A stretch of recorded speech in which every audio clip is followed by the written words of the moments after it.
Freedom's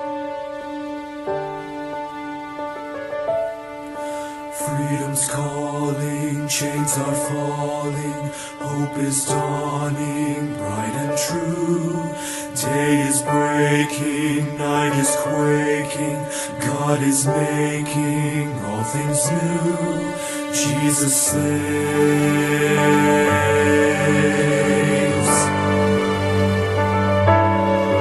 Hear the heart of heaven beating, Jesus saves, Jesus saves, and the hush of mercy breathing, Jesus saves, Jesus saves. Hear the hosts of angels sing, glory to the newborn King, and the sounding joy repeating, Jesus saves. See the humblest hearts adore Him, Jesus saves, Jesus saves, and the wisest bow before Him, Jesus saves, Jesus saves. See the sky alive with praise, melting darkness in its blaze. There is light forevermore in Jesus saves. We will live our sorrow sharing, Jesus saves, Jesus saves. He will die our burden bearing, Jesus saves, Jesus saves. It is done, we'll shout the cross, Christ has paid redemption's cost, while the empty tombs declaring, Jesus saves. Rising up so vast and strong, lifting up salvation's song. The redeemed will sing forever, Jesus saves.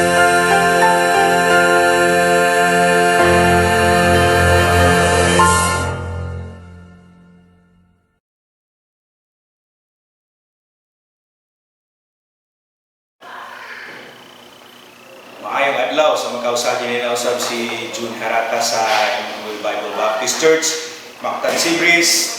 Karong adlaw atong hisgutan kining kaluwasan nga dili mawala. The moment you receive Jesus Christ, kanang kaluwasan dili gid na siya mawala. So ato nang pamatud-an karong adlaw dito maglangan atong ablihan atong mga Bible kung namoy Biblia diha sa inyo Roma kapitulo 8 bersikulo 38 ngadto sa 39. Ang pulong sa Ginoo nagingon, ako masaligon nga walay kamatayon, ni kinabuhi, ni mga anghel, ni mga punuan, ni mga gahom, ni mga butang karon, ni mga butang nga umaabot, ni kahapugon, ni giladmon, ni bisan unsa pang ubang minugna nga makahimo sa pagpahimulag kanato gikan sa gugma sa Dios nga Ana ni Kristo Jesus.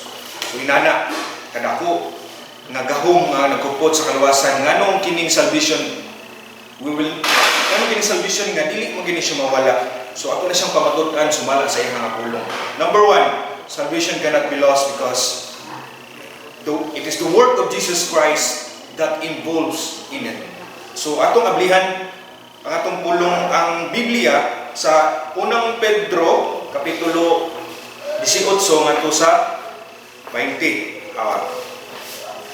Ingon ang pulong sa Ginoo, tungod kay kamo nahibalo nga kamo wala gitubos pinaagi sa madunuton nga mga butang sama sa plata o bulawan gikan sa inyong kawang nga pagkinabuhi nga nagadawat pinaagi sa tradisyon sa inyong mga amahan apan pinaagi sa bililhon nga dugo ni Kristo nga sama sa kanating karnero nga dili masaway ug walay mancha. Kinsa sa pagkatinud gitudlo ng daan sa wala pa matukod ang kalibutan apan gipadayag niining ulahi nga mga adlaw. Okay, wala ta gitubos pinaagi sa tradisyon sa kalibutan, kundi gitubos ta pinaagi sa bililhon kayo nga dugo ni Jesus Christ. That's why our salvation cannot be lost because involved nini ang ginabuhi ni Kristo mismo dito sa krus sa Kalbaryo. So nating karnero nga dili masaway ug walay mancha. So inana kada kung bililhon ang atong kalawasan. That's why ang atong salvation dili mawala tungod kay ang kinabuhi ni Jesus Christ mismo involved nini. So ikaduha, salvation cannot be lost because it is kept by the power of God. So gikuptan ni sa gahom sa Ginoo. So dili basta-basta nga gahom ang nagkupot sa atong kalawasan, kundi Ginoo, kundi makagagahom sa tanan. Tanawa ang atong Bible. 1 Peter chapter 1 verse number 5. Awa. Ingon ang pulong sa Ginoo, kinsa gibantayan sa gahom sa Dios pinaagi sa pagtuo ngadto sa kaluwasan nga andam nang ipadayag sa katapusang mga adlaw. Keep by the power of God. Always remember, wala na mas mugamanan pa sa itong Ginoo. Wala na mas mulabaw pa sa itong Ginoo. Wala na mas dako pa sa yaha. Kaya kining kalibutan in the beginning, ningon siya, let there be light and there was light. So kining kalibutan, gimugna ni sa Ginoo, labaw sa tanan, kining atong kalawasan, gikuptan ni sa Ginoo, mo na siguro na gini, authentic na gini, wala na makaagaw sa kamot sa Ginoo. Gikan sa bisan kinsa nga mga tao nga umagaw kanimo. Mo na ang atong salvation cannot be lost because number 1, the life of Jesus Christ was involved. The number 2, it is kept by the power of God. The number 3, ingon siya, salvation cannot be lost because it is eternal. Eternal gani, meaning to say, dili na gina siya maputol. Sumala sa pulong sa Ginoo, the moment nga mo receive ka ni Jesus Christ nga imong personal nga manuluwas, giandaman na ka ng eternal nga kinabuhi. Ingon siya, sa Romans chapter 6 verse number 23, but the gift of God is eternal life through Jesus Christ our Lord. Through Jesus Christ, makapanuntag eternal nga kinabuhi. Through Jesus Christ, ang atong kinabuhi na ay paingnan. Then, sa John chapter 3, verse number 15, whosoever believeth in Him should not perish but have eternal life. So, daghan kayong mga supporting verses diri sa Biblia nga atong kaluwasan, dili mawala because it is eternal. Dili ni siya kaluwasan na parihag tao ba nga karon nahigugma kaniya, ugma usab na sa imong feeling, di na sa kaganahan niya. So, dili man gud inana. Eternal gani, wala na siya kaputlanan hangtod sa walay katapusan na siya. In 1 John chapter 5 verse number 11, and this is the record that God hath given to us eternal life, and this life is in His Son.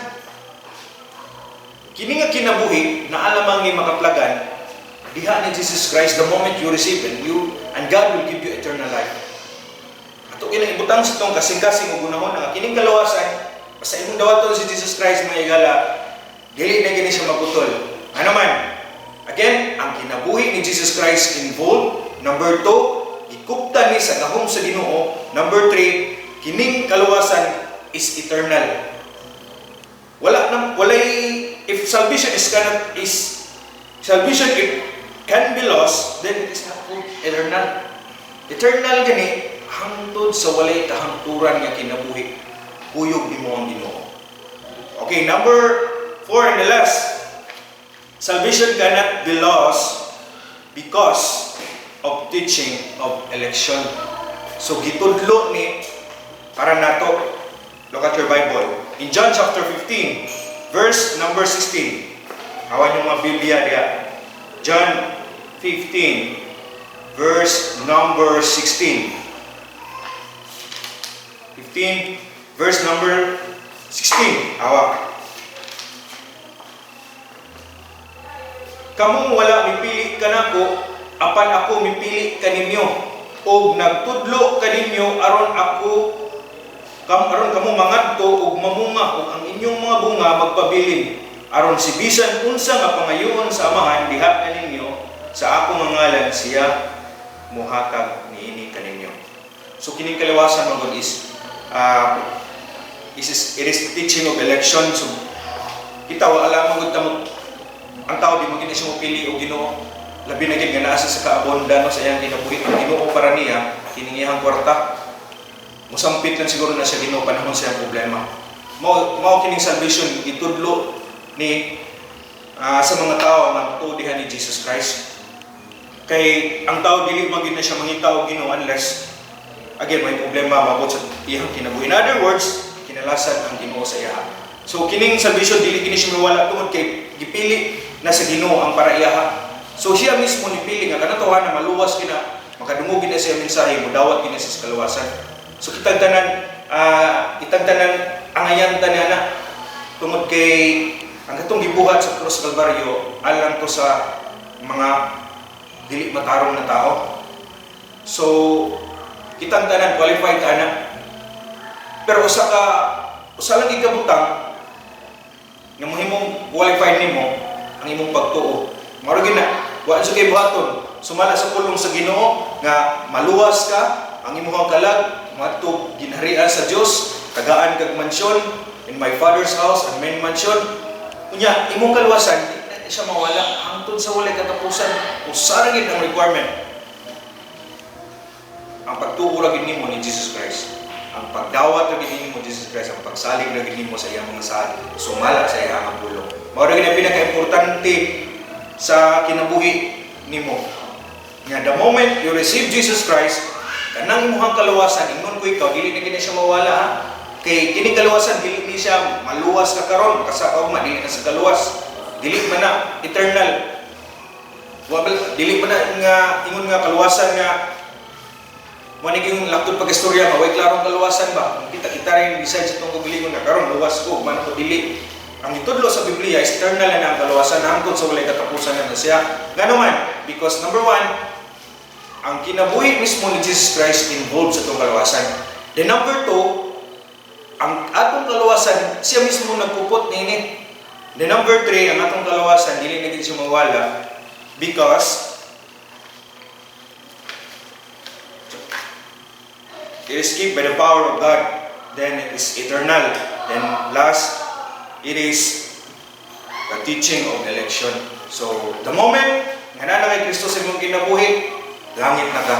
If you reject the Word of God, ang imong kalab, di kaingnan. Mao na akong isulti sa inyong mga igala, man among gitudlo diri sa simbahan nga kinahanglan jud nimo dawaton si Kristo. Wala nila i-introduce diri nga makaluwas atong mga kalag, wala nila i-introduce diri nga mudala nato sa ginharian sa Ginoo. Wala si Jesus Christ. So dili kami mismo, dili ang simbahan, dili si pastor, dili ni bisan kinsang nga panggiitan ng tao nga maluwas kanimo. Sumala sa pulong sa Ginoo walay maluluwas si Jesus Christ. Nga makadala nimo sa ginharian. Mo na mo gitudlo karon kay ang kalibutan karon mga igala, grabe ang mga panghitabo as you notice. Mutan-og ka sa balita, grabe ang patay dire, patay dito, kay virus dire. Mga butang nga dili nimo masabtan nga kaniadto wala mahitabo. Nga muungan nagkadiyot, mulunok na. So we will never know kanus agid takwaon sa Ginoo karon ang panahon sa kaluwasan. Dawata si Jesus Christ, pasudla siya sa imong kinabuhi, ingnon ko ikaw ang imong kaluwasan siguro walay katapusan. So ang imong buhaton nga igala no, kanunay rig kang mosunod sa imong nga 15-minute Bible truth. Kung malandong ka sa pulong sa Ginoo, na kay Bible diya, basahan mo ang Biblia, kung sa isulti na mo, pamatudi diya sa imong Biblia diya sa inyo, aron makita nimo ang gahom sa Dios sumala sa ihang pulong. By the grace of God nga ikaw unta maluwas ug ang imong panimalay. Kay again, kitang tanan diri lumalabay na ta ha. Dili ta permanente. One of this day kuhaon ka sa Ginoo. Apan hinumdumi nga naay kinabuhi uyon nimo kinabuhi. Naay lubnganan ng paabot sa tuwa. Duha ka lugar ang atong pag-atuon. Langit ug na kay Jesus Christ. Inferno dili din siya dawaton. That's why ang salvation cannot be lost because number one, ang kinabuhi ni Kristo mismo involved. The number two, ang kaluwasan dili mawala tungod kay gikuptan ni sa gahom sa Ginoo. Number three, ang kaluwasan dili mawala because it is eternal. Number four and the last, ang salvation dili mawala because it is the teaching of election. So mauro itong mga higala, daghang salamat sa inyong kanunay nga pagsubaybay sa mga 15-minute Bible truth. Nag-ampo mi kanunay no nga kamo makakaplag ni Jesus Christ sa inyong kinabuhi o magkinabuhi mo nga uyon sa iyang kabubuton. May adlaw, daghang salamat ang Dios mga panalangin. Kung ikaw nagatuo sa pulong sa Dios mahitungod sa kaluwasan, pag-ampo ani nga inampuan, Ginoong Hesus, usa ako ka makasasala ug dili angayan sa langit. Salamat sa imong kamatayon didto sa krus alang sa kabayaran sa akong sala. Pasaylo ako sa akong mga sala ug akong angkunon si Ginoong Hesus nga akong manluluwas. Pasudla si Ginoong Hesus sa akong kasing-kasing kay gusto kong malangit. Sa ngalan ni Ginoong Hesus Kristo. Amen.